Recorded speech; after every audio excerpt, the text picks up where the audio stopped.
Welcome back to the Bridgestone Jump Podcast. I'm your host, Nathan Doyle, and today we're crossing over, or cross over the pond as one might know, to Josh Sexton for an NBA special. How are you doing today, pal? Yeah, I'm doing good, Nathan. How are you doing, mate? I'm doing good. And for anybody who didn't know the cross over the pond reference, that is because Josh hosts his very own, well, he's a part of many podcasts, but hosts his own podcast for the NBA with our very own Drew Lasker. How's that been going for you, pal? Have you been enjoying it? Yeah, absolutely loving it. Me and Drew have known each other for a little while now, only as internet friends. We sort of worked out the other day. Someone asked me, like, what's Drew like? And I was like, I've actually never met him in real life. One of those, like, kind of crazy things. But we worked together for a little while now and then started an NBA podcast this season because it sort of, pertains to both of our interests, really. Been really enjoying it. Been enjoying deep diving into the NBA even more because I'm a Clippers fan first and foremost. But it's been nice to sort of watch more games, cover more teams, and think about it in a bit more of an analytical way. Yeah, I bet it opens your mind a bit as well, because obviously Drew being a past player and you being a fan, it kind of, you've got one perspective, he's got another where you might have one opinion. And like you see, you can deeper dive into it, can't you? It's a bit different for you. For sure, yeah. Like Drew's perspective on it was always good. And like even when I'm, doing the clips and stuff after, because part of my sort of job, what I used to be full-time in, but what I still do a little bit part-time of now is podcast production, editing and things like that. So whenever I go away after, I'm like, trying to remember the gems that Drew said that like come from his, he does coaching with Northumbria or from his playing days with Newcastle and Plymouth. Always try and like look for those little gems because obviously that's the best insight really, isn't it? When Drew has literally been in locker rooms and been around guys, not necessarily at NBA level, but still at an elite professional level of basketball. So I'm always looking for those little gems. Yeah. And as well, you've obviously got to, now you talk about it, you've done your podcasting and stuff. You've dived into basketball. How did you come round actually getting into basketball yourself in a world that is ruled by football? It's a fairly long story, to be honest. Like, I've always been a football fan. My dad is a Scouser, so being a Liverpool fan, even though I'm not from Liverpool myself, being a Liverpool fan has been like second nature to me. It was something that was just imposed on me from when I was young, as I'm sure many listeners will be able to relate to from their parents, being born in a certain place or supporting a certain team. But basketball was a little bit more like, it was a different route, I guess. My dad used to do quite a lot of work in Los Angeles, so he was a Lakers fan, and when the NBA was on terrestrial TV over in the UK, he would VHS tape a lot of games, because my brother was a Chicago Bulls fan but also a bit of a Lakers fan. He was just one of those kind of one of those kind of people who doesn't really pick a team, so decides to pick two teams who are good and compete with each other. Like those weirdos you sometimes meet on a holiday, support like United and Chelsea or something. Or the worst kind of people. Yeah, just he's a terrible person.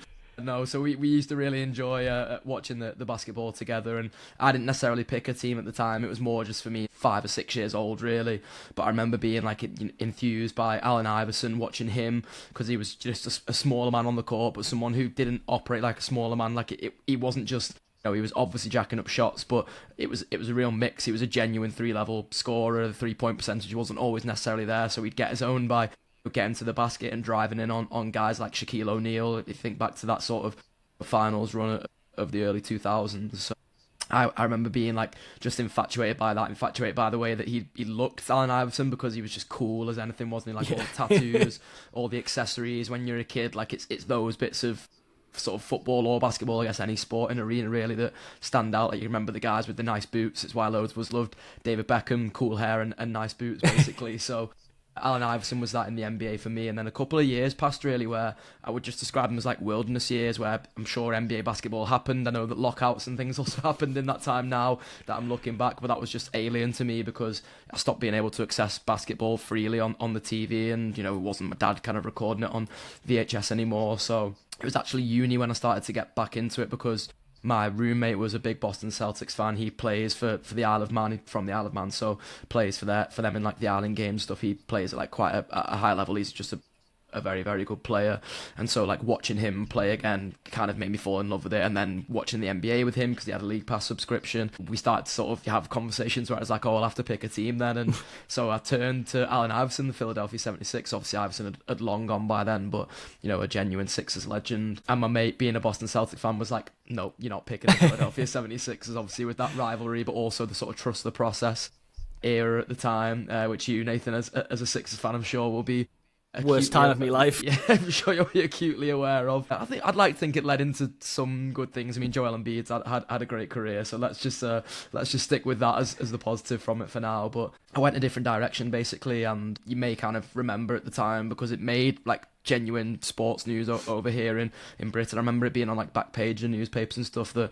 all the things with Donald Sterling and the Clippers were happening at the time, like just him being a terrible human being basically and being caught on tape for being a terrible human being, and the players were going to protest against him. So like on the sort of strength of that, or the promise of that protest, I guess I decided to stay up myself. It wasn't me and my mate watching this time, it was just me using his League Pass subscription, and watched the Clippers versus the Warriors in the playoffs. And the Clippers turned the training jerseys inside out. They beat the Warriors that night, and they were just so exciting. This was like, not prime Lob City era Clippers, but certainly they were coming into that prime of Chris Paul and Blake Griffin and DeAndre Jordan, and I just found them really exciting. Then they got a new owner in Steve Ballmer, of course, and I've kind of stuck with them since then. So that was 2013, that first game I watched, and I would now say I'm like long suffering as a Clippers fan. So it's similar to how I'm sure you describe your Sixers support, Nathan. Just years and years of nearly but not quite, and finding the most spectacular ways for that not quite to happen as well. So yeah, that kind of paints over my whole basketball origin story. I think as well, and as a Clippers fan, you'll know it, they pull you in with these big signings, don't they? So you've like, for instance, with the 76ers, it was Paul George, or we've had James Harden. Yourself, you've had James Harden. And you're seeing that now where you've still got Kawhi Leonard, but they've moved on Zubac and James Harden. How do you feel about the Clippers' season so far? Because obviously it's a weird one since they moved them at the trade deadline. They kind of started playing quite well. You've seen Mathurin come in and he dropped, I think it was 38 points in a win against Denver. And I was like, hold on, like the Clippers might move on to something here. And then they go, I think it's 2 straight games they've lost. And again, it's not like, I would like to say they're trying to, they could go and tank, but I'm pretty convinced that I think they've got 2 second-round picks this year and no first round. So what is your future vision for the Clippers? What do you feel like the next few years is going to go, or how is this season going to go? It's interesting because if you asked me this at several different points during the season, the answer would have been completely different. At the start of the season, I was unconsolable, to be honest, which sounds extreme, but the Clippers just had such a bad start to the season, and I've watched them have bad starts that then kind of precede little runs here and there, but it just there was nothing tangible you could hang your hat on the court that was going to be part of this next era of the Clippers, really. In fact, Ivica Zubac was probably the one thing where you were well, I could kind of see how he comes to be a part of the core of the next era. But James Harden and Kawhi Leonard were obviously playing well, but they're NBA stars, they should play well, but they still weren't able to drag that team to wins. It felt like it was almost getting to that point of the Phoenix Suns when they were bad with Devin Booker, and how it was just empty stats. That was the way I was genuinely looking at it, really. Then the Clippers started to kind of focus a little bit more on youth. Obviously that led to them releasing Chris Paul, which was a sad point for me. Probably the low point, actually, the nadir of this season was when they released Chris Paul, because Chris Paul is as much as is obviously kind of ups and downs of Chris Paul in terms of the human being that he is, the player that he is part of the reason, as I mentioned in my origin story there, that part of the reason I fell in love with basketball and the Clippers. He had that same sort of mould as Iverson, obviously not as good handles, not as good a scorer as Iverson, but a better playmaker, and 6-foot guard as well, someone who was not afraid to take it to the rim, among the sort of forest of big guys. Cause the way the NBA was then was you had genuine 4s and 5s who were really big dudes. So Chris Paul represented that for me. So to see him released and see it all, come out like that and go down like that, I guess was bad. Just bad PR for the Clippers. Bad for me as someone who was a Chris Paul but also a Clippers fan, because it was sort of bad on 2 sides, really.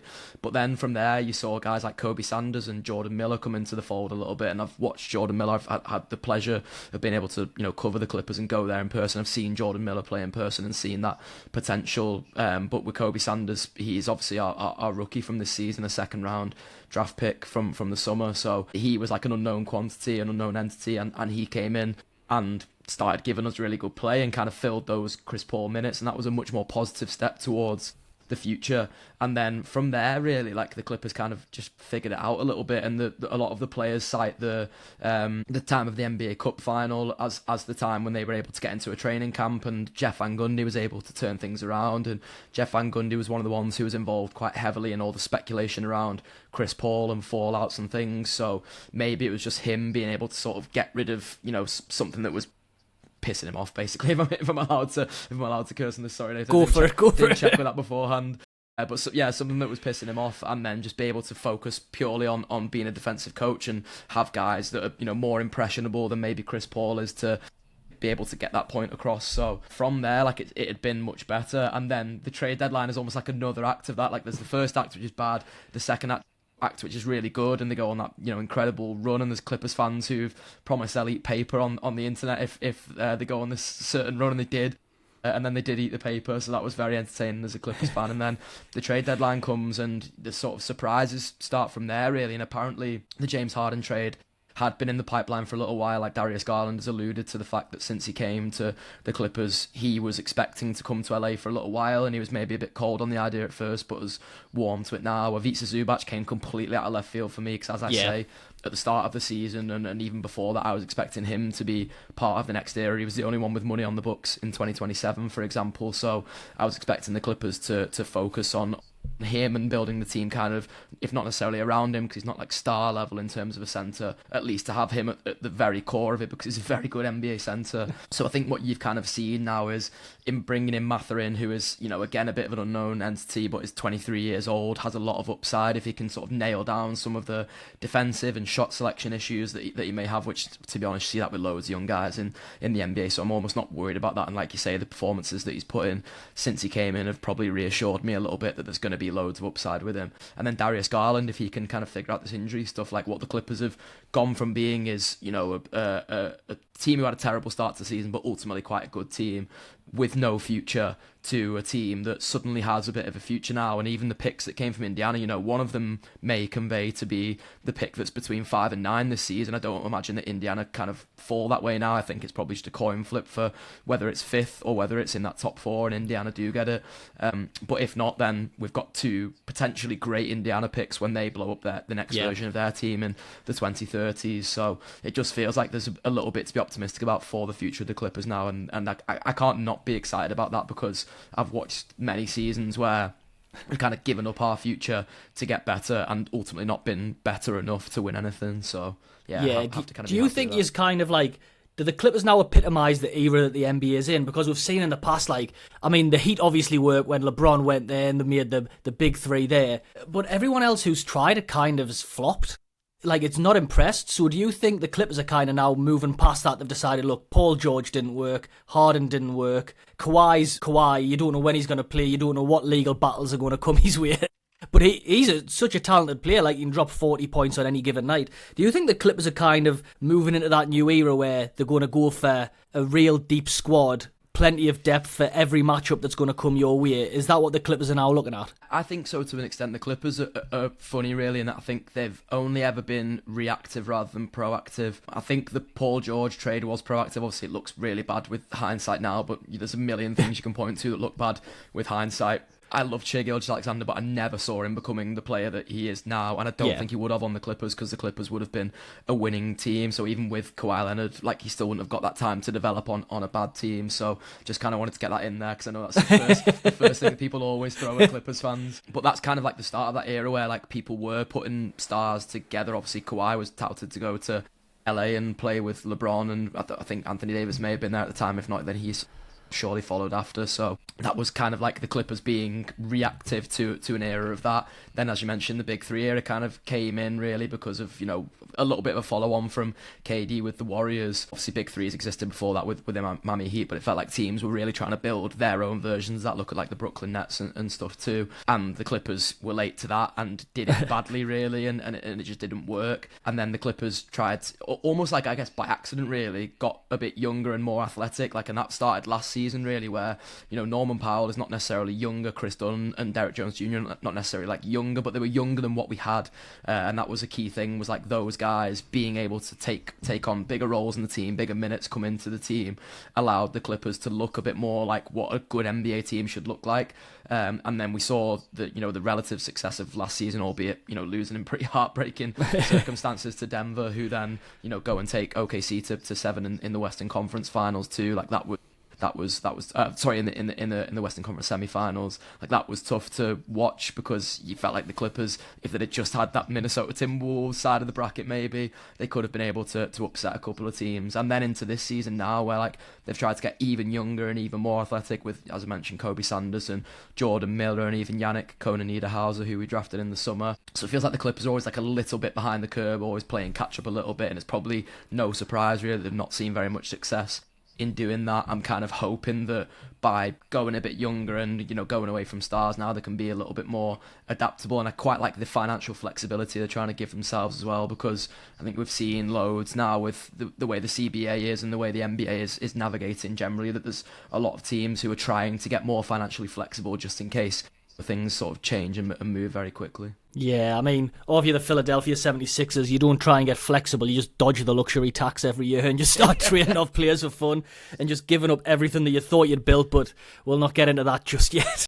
We'll move on to the Eastern Conference though, Josh, because it feels like at the minute you watch that and it's the Wild West. You don't know who's going away. Obviously, Detroit's at the top. They're really doing well. Cade Cunningham's, he is surprised. I know he was coming out of college and he was always going to be a good player, but with just how all-round and dominant he is, I'm loving watching him at the minute. Obviously, the Knicks are just a couple of games back, second in the Eastern Conference. Who was that again? The Celtics? The Celtics are sitting in the second in the Eastern Conference. For you, is that the biggest surprise in the Eastern Conference so far? Because obviously Detroit have turned it around in 2 years, but the Celtics, without Jason Tatum, we've seen Jaylen Brown starring.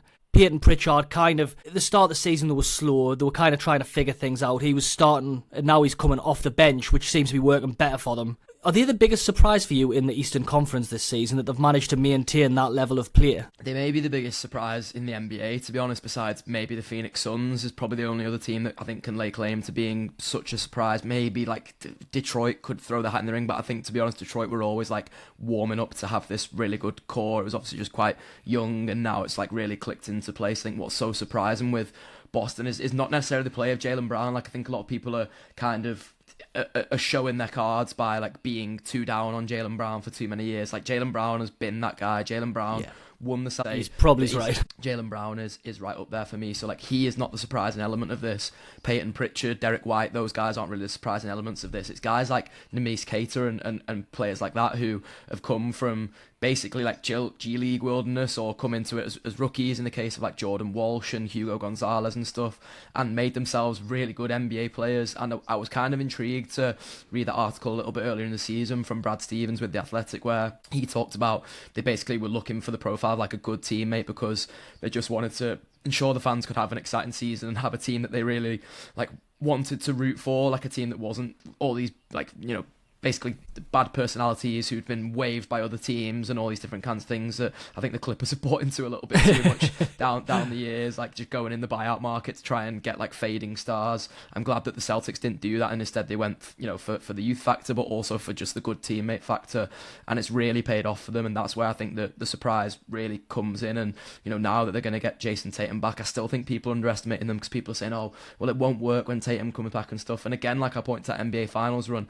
Jason Tatum was the second option for the Celtics in that finals. He basically ceded most of the shots to let Jaylen Brown take most of the shots so that he could be more of a playmaker and a rebounder and a secondary defender and all these kind of things. Like, Derek White has been able to grow into his role this season. Peyton Pritchard has been able to.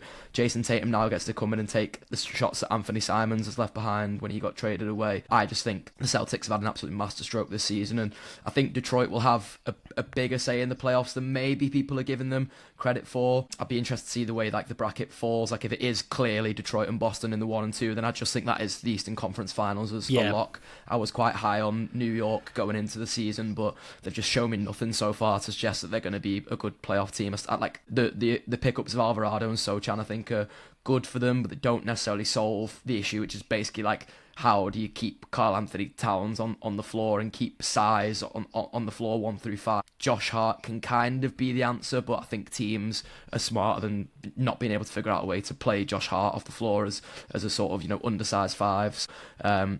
I really like what Boston have been able to do this season. Obviously, like as I mentioned, one of the guys who literally helped me get into basketball is a Boston Celtics fan, so I'll always have like a slight affinity to that franchise. With obviously, you know, Philadelphia 76 is kind of within there as well. Like, yeah, keep them there. That's interesting, because I wasn't going to talk much about the Knicks, but I think the Cat thing is so fascinating because when they got him from Minnesota, it was one of them where you know what he's going to do. He's one of the best shooting bigs the league's ever seen. But defensively, he's just not that guy. And Rudy Gobert, as much as he gets a lot of flack for not being as good of a defender as people say he is, even though I think he's still a great defender, it kind of complemented Cat. For New York, how do they solve that problem? Like, how do they square that circle for you? Because Jalen Brunson, he's the top option. He's going to keep getting his. He's going to keep driving.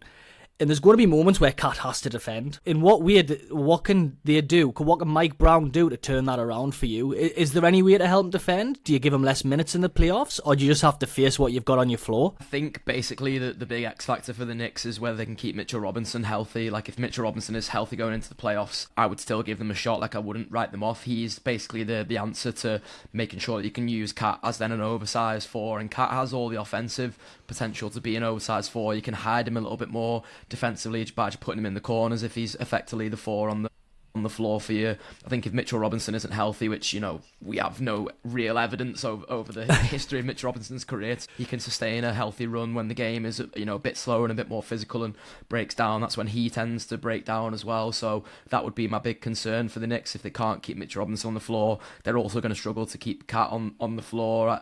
I just don't see a way in which, like, at the time when they made that trade between him and Julius Randle, I felt like the biggest issue with Julius Randle was that he was really good offensively and didn't have as much juice on the defensive end. Basically, I used to think it was a bit more of a mentality thing for Julius Randle than it maybe is for and Nikola Jokic, for example.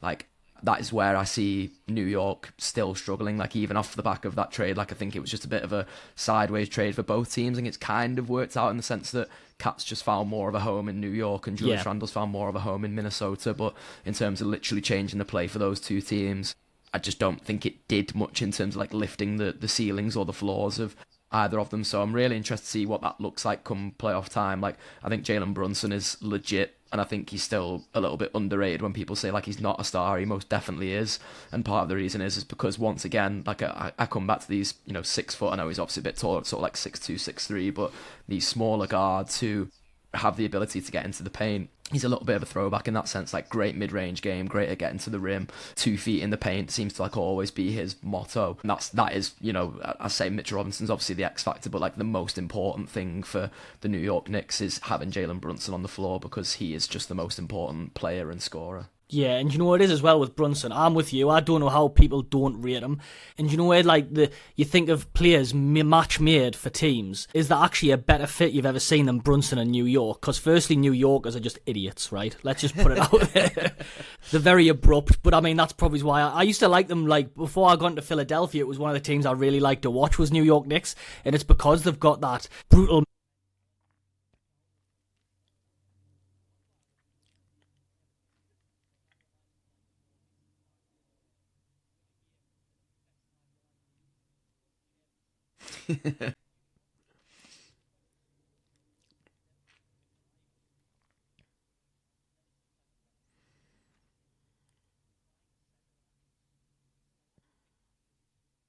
but a guy that can help Brunson out in the paint and stuff, like on the defensive end. I think New York would really thrive, but they seem to put the cash in on Cat. But like I say, he's a good offensive player, but defensively he just worries us. That's all it is for me. Yeah, I think Mitchell Robinson is that guy in terms of like paint protection. That's where I will always come back to that. I think he is the X factor. I still think like the New York Knicks are good enough on defense with like their wings, like you think about Anunoby and Josh Hart, who I've already mentioned, and Mikal Bridges. Like, there's enough there for them to kind of negate for what Brunson leaves behind, as long as they've got that defensive anchor in the paint. But I think they've really struggled and shown they struggle to hide Cat when Cat is the anchor in the paint, unless you've got a team that's going 5 out and then you can kind of hide Cat in the corner. I just think they will still struggle. Jalen Brunson, like he's such a good fit with New York because he's so like hard nosed. I think I'm not gonna concur with what you said about New Yorkers. I will change your wording of idiots to hard nosed. The very all right, that's fair. That's fair. I've got friends who are Knicks fans who may listen to this podcast, so I'm just gonna make sure that's diplomatic for for those guys. I think, yeah, like hard-headed, hard-nosed, a bit more like stubborn in the way that they like things. And Jalen Brunson is stubborn, as I say, his offensive style is stubborn. It's like get to the paint or die trying. And most of the time, as banged up as he can be, he still plays through injuries and looks just as good as he would if he was fully healthy. So they're all the things I think me and New Yorkers love about Jalen Brunson. Yeah, and if we're staying on the Eastern Conference for now as well, I think we've talked about the best teams in there. I'd love to know which team for you is the most fun to watch, because we do it all the time. We tend to talk about the top teams in the league, and I hope you agree with me, but I'll let you answer first. Which team do you, if you were sitting down and you were flicking through the league pass and you were looking and you were like, right, the Knicks and Cleveland are playing, or there's a certain other team from the Eastern Conference, it's just a random matchup, which team would you prefer to watch? There's only one answer here for me. There would have maybe been a different answer earlier in the season, and it's an answer that would have entertained you more than this one, but it's the Charlotte Hornets. Yes. The Charlotte Hornets should be everybody's league pass team. They're just so exciting to watch, and part of that is an unpredictability factor. By the way, LaMelo Ball, I think is just so unpredictable. I mean, literally in every sense. If you see what's happening with him off the court at the moment as well, he's just unbelievably you don't know what he's going to do from 1 minute to the next. And you've seen, I think this season, I know you're going to come on to ask me questions about Rookie of the Year and stuff, just how much Concanepple has raised the ceiling of the Charlotte Hornets franchise. He's been absolutely incredible. So watching them has been a privilege this season. I always liked Brandon Miller's game because he, from the minute he came through as a rookie, was saying he's modeled his game on Paul George, and Paul George has always been a game that I've been fond of, and it's why I actually enjoyed watching the Sixers early in the season, is because he's basically found a way to give Paul George his perfect role, which is a role that shouldn't exist for NBA players, but it is basically pay a man $50 million, don't treat him like a £50 million player, where he can kind of do a bit of the defensive stuff that he wants to do. He can kind of take as many shots as he wants to per night, but he's not going to be expected to take the most shots. He's not going to be expected to guard the other team's best player. He can do a bit of playmaking, do a bit of rebounding, kind of muck in with a little bit of everything across the board. I think that's exactly the way Paul George likes it, and you saw that with the Clippers, that he was a guy who kind of being brutal honest about it, shirked responsibility. I much preferred him when he was with the Pacers and the OKC Thunder, because it felt like he always rose to the occasion in those places. That kind of ebbed away really with the Clippers, and felt like he found his perfect situation in Philadelphia. And I loved the ascent of Tyrese Maxey and VJ Edgecombe, but I think that's slowly been overtaken by just how brilliant the Charlotte Hornets are to watch, basically from 1 through maybe 7 of their rotation. When you think about what Colt Brenner's brought in, what Moussa Diabate has brought in, obviously a former Clipper and someone I got a chance to speak to a couple of times while I was over with the Clippers, covering them as press, and he's just a cool guy. So someone who's very easy to root for. I'm pleased for the city of Charlotte as well, because Charlotte, North Carolina is also a cool place. So I'm pleased that they've got a fun basketball team to watch, and hopefully next year a very good basketball team to watch too. Yeah, just the crazy, aren't they? Because you said earlier in the season as well, they obviously weren't winning as many games, but you watch them, sometimes they'll put up 130 points and beat a team that shouldn't be beaten, but then they'll get beaten by the same amount the next week. It was crazy. But to me, I just love watching LaMelo Ball. Everything he does is unorthodox. He's taken 3-point shots from the most ridiculous of positions, but to be fair to him, I think he's kind of developed that as the season's gone on. I think Con Knipple, and what a name, by the way. I think straight away, if you didn't like the way he played, you'll like his name.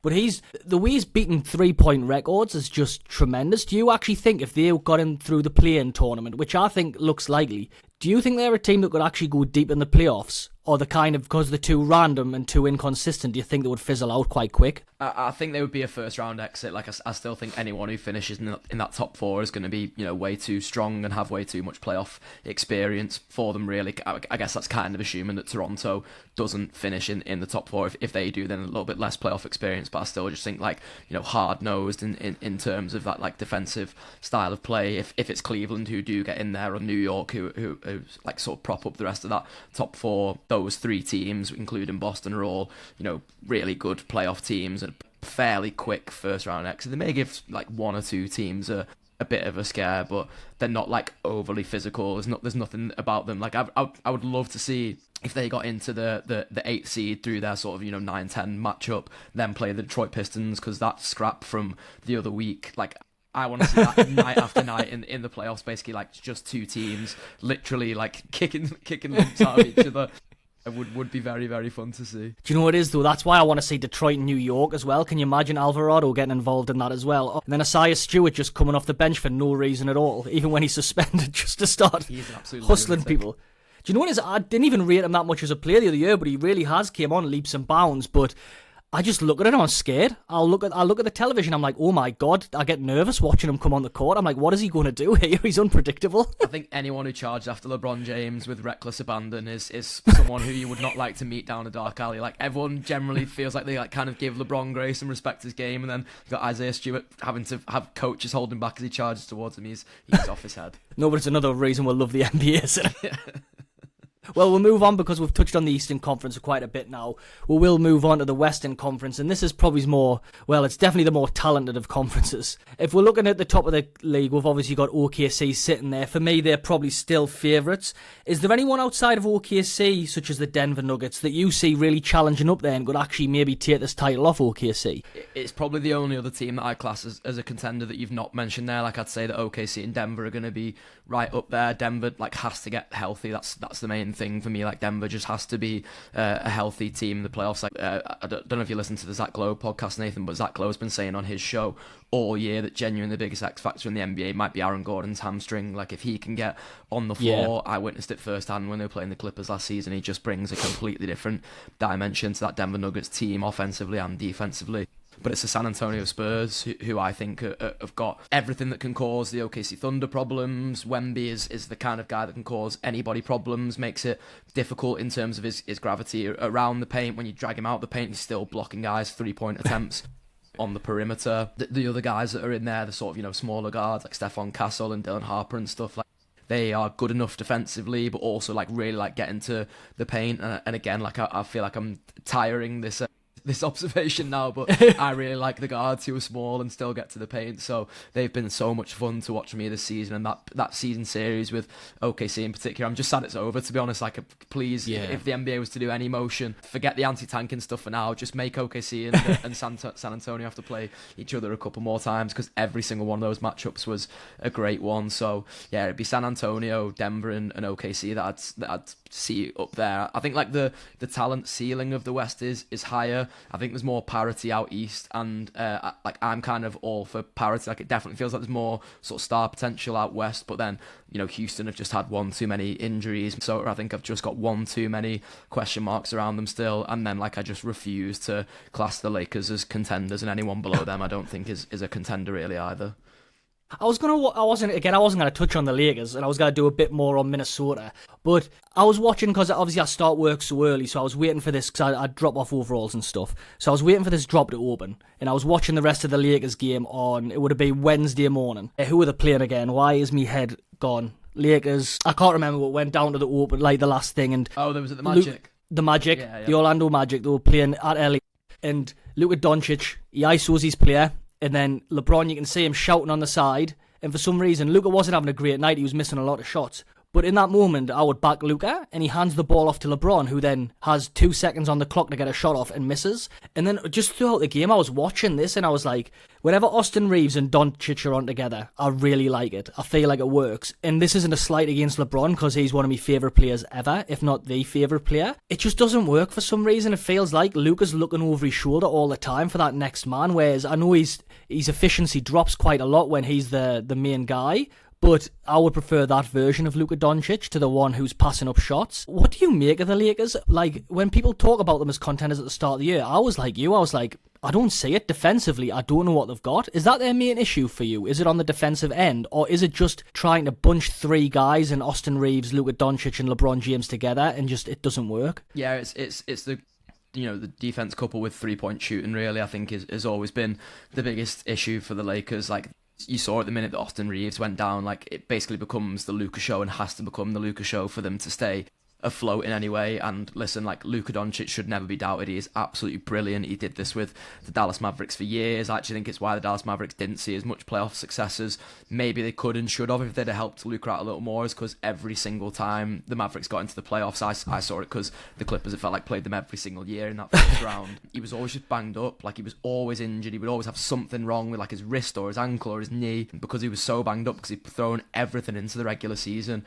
And I genuinely think the Lakers are in danger if they don't give him a load of talent around him. And I think they will, because the Lakers are obviously a bit more free spending traditionally than the Dallas Mavericks. But if they don't put all like a load of talent around him that really helps him, I just think you're going to get the same sort of results of Luka Doncic, and it could end up being quite a sad career in terms of a guy who constantly came into the playoffs beaten up, doesn't maybe win a championship. Like, that is the level of I guess like fear I have for Luka Doncic's career now. Austin Reeves is brilliant, and he is legit, and he leaves a lot to be desired on the defensive end. Him and Luka together, you basically would have to build like the New York Knicks front court. And when I say that, I'm classing forwards and the big men together, in terms of if you put like Mikal Bridges, Josh Hart, and Mitchell Robinson, like, you'd have to have that level of defense behind Luka and Austin Reeves to make that pairing work together. So the defense in that team is always going to be a problem.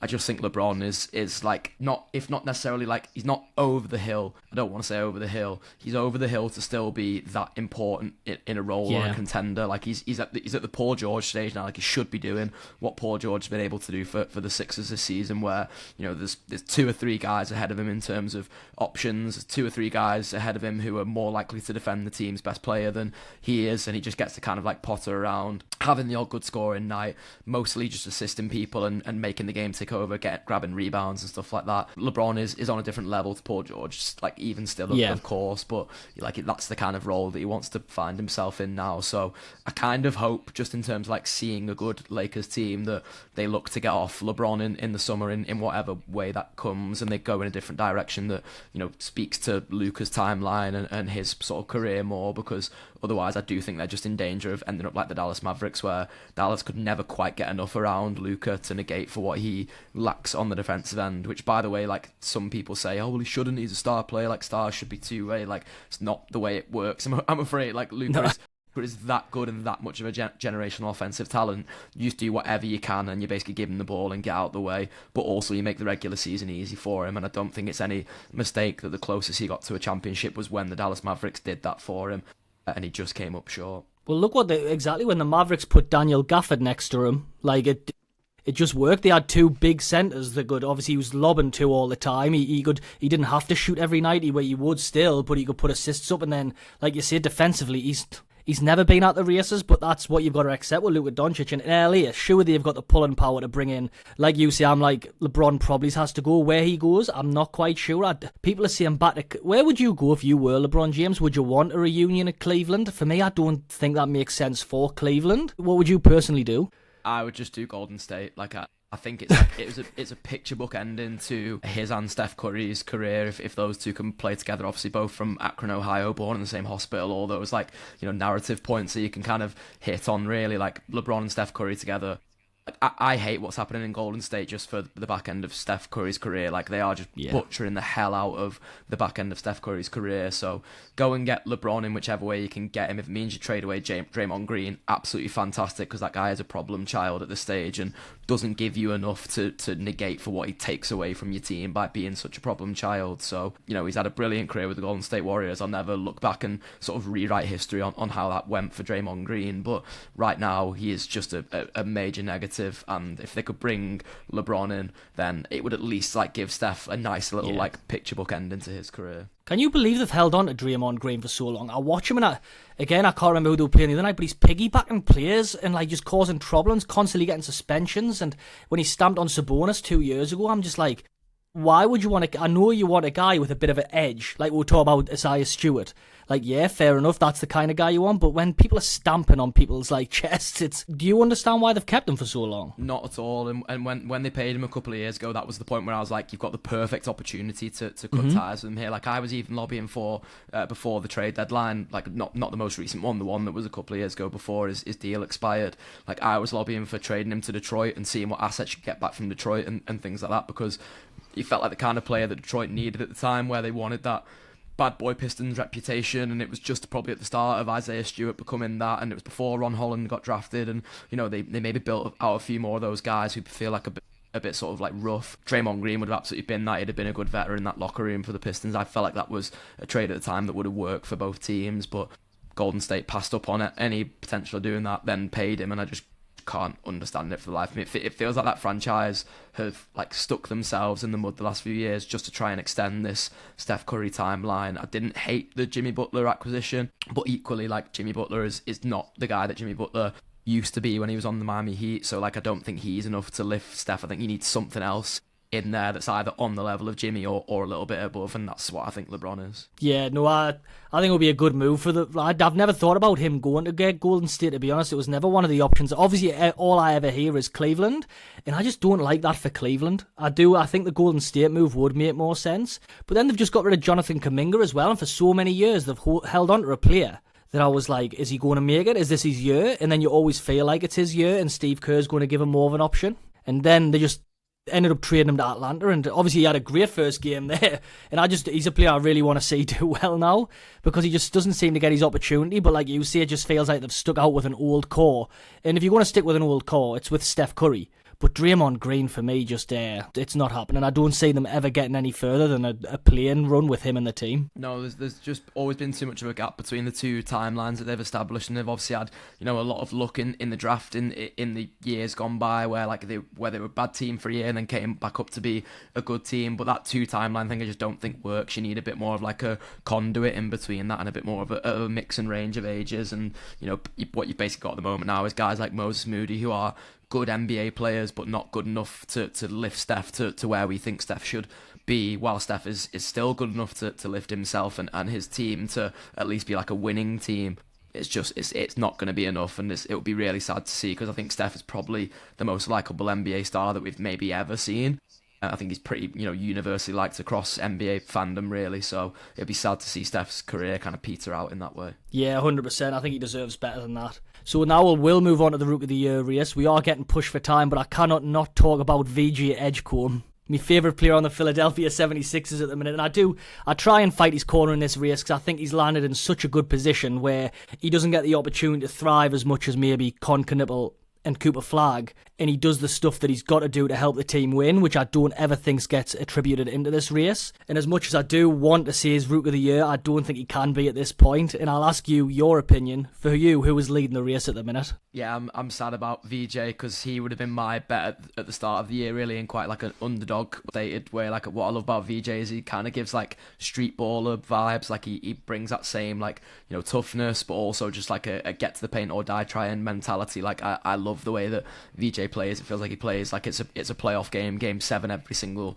night, and I love that. And I would still have him like rounding out that top 3 like pretty comfortably, to be honest. I know there's been, you know, other guys like Cedric Coward and stuff who've had good moments in the season, but you know, the Memphis Grizzlies have probably just been a bit too bad for too long, really. For me, it should, and I would like to think will be Con Knuppel. I appreciate that Cooper Flagg has, you know, been put in this like kind of role that he didn't necessarily like succeed in straight away, and Jason Kidd was trying to make out like it was a development thing, and then it's, you know, I guess that's kind of come to fruition now that it's proven to be good for his development to have played point guard for a little bit. I still just think it was like, we can't reflect on it as not a down point in the year. Even if it was a development point, it was a down point. The Dallas Mavericks have been a losing team for all of this season, basically. So I think you have to give it to Con, because Charlotte Hornets are probably going to make it into the play-in. As I say, they're probably going to make it into the playoffs as well. I know VJ would obviously have that same claim, but like you say, he's probably not as important to the ceiling of the Philadelphia 76ers. Like, if the Sixers were to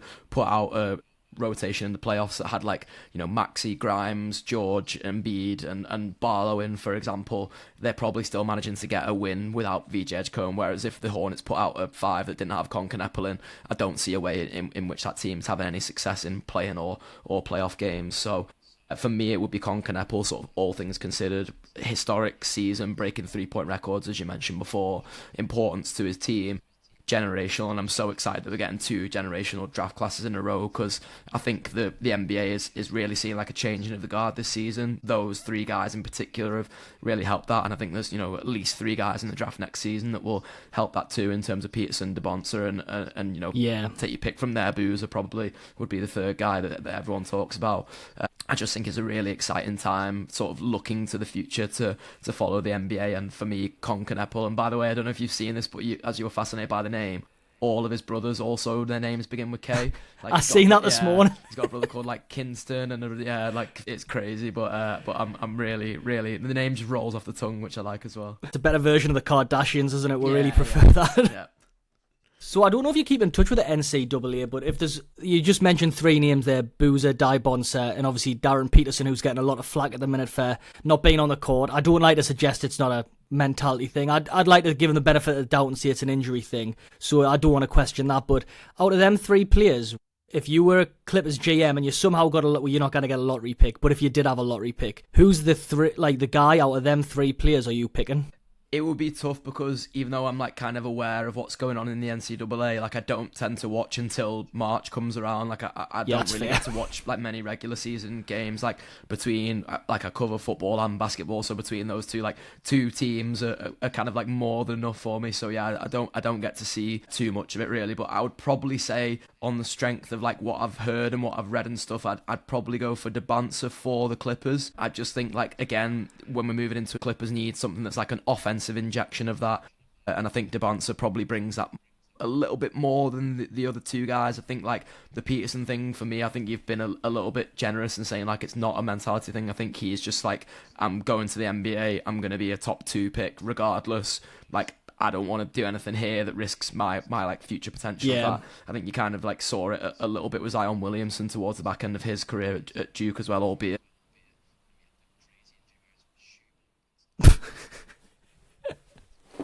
Yeah.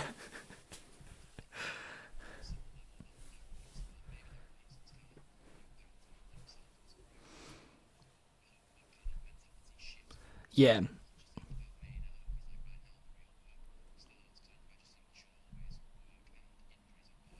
Yeah.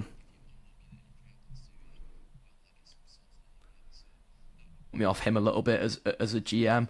And then I think Boozer is probably just behind those 2 really in terms of like development. The 3-point shooting needs to come on a little more. I obviously understand that Bonser and Peterson are like really high volume guys, so their percentages are not always going to look too pretty on a night in night out basis. Like I'm sure there are going to be tour dates for both of those guys as well, but there's a pretty more consistent tour dates thing going on for Cameron Boozer. So yeah, he'd probably be the one that I would.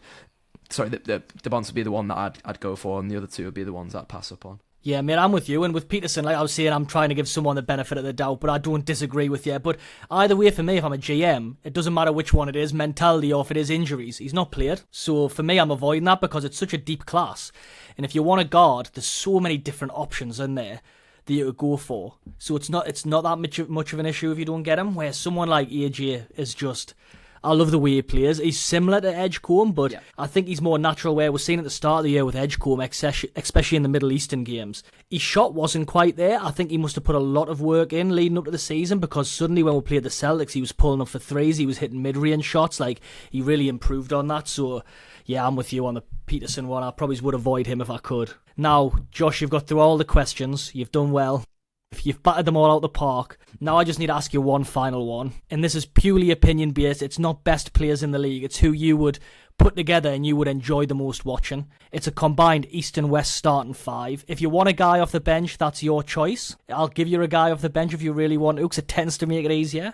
But yeah, combined East and West. There's no rules. It's just you could go 5 with the West or 6 in the West, 6 in the East. It's totally up to you. But who would you put in a starting 5? Okay, so I'm going to come right out the gate with Jokic at the 5 and Wemby at the 4. I just think that would be an absolute cheat code, and I don't see how any team manages to prevent that, really. My 3 is a big question. I'm going to kind of cheat a little bit, and because Cade and Shea are both combo guards, I'm going to put Cade and Shea together as my 2 guards. Probably have Cade like looking after more of the playmaking stuff, have Shea looking after the scoring stuff. The 3 is really tricky. Maybe I'm guessing you're not going to say Paul George. No, I'm not going to say Paul George, I'm afraid. It's basically because the toss-up I'm having in my head to open my mind up to the listeners. It's like, is it Jaylen Brown or is it Anthony Edwards?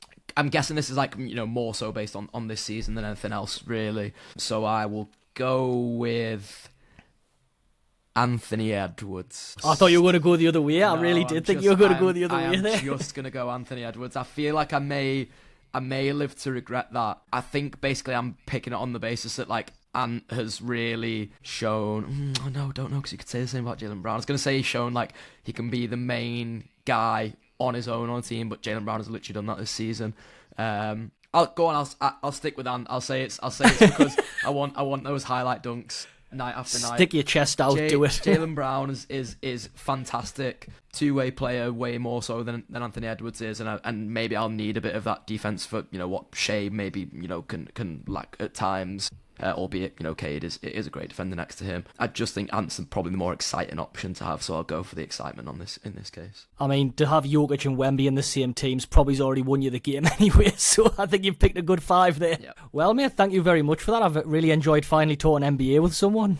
No, appreciate you having me on, Nathan. Yeah, it's been good fun. Would you like to plug your podcast for everyone? Yeah, absolutely. So the podcast that me and Drew Lasker, who you may know, Newcastle Eagles legend, we do together is called Cross Over the Pond. We started it this season. It's an NBA UK podcast, of which there are not very many. So do recommend you go and check it out. Show us some support on there. I also do a Clippers podcast for anyone who is a Clippers fan out there, just on the off chance, which is called The View from the Clipper, which I do with the guy who runs the Clippers UK fan page, James Warner. So check out either of those things. I'm J Sexton 24 across all social media, so go and find me on there as well. And appreciate Nathan for having me on, and appreciate any support that is shown off the back of this. No, we appreciate you for coming on, pal, so thank you very much. Thanks, mate. Right, so everybody, for that, remember to check out Josh's podcasts, and don't forget to like, share and subscribe this one, and we'll be bringing you another episode next week. Thank you, guys.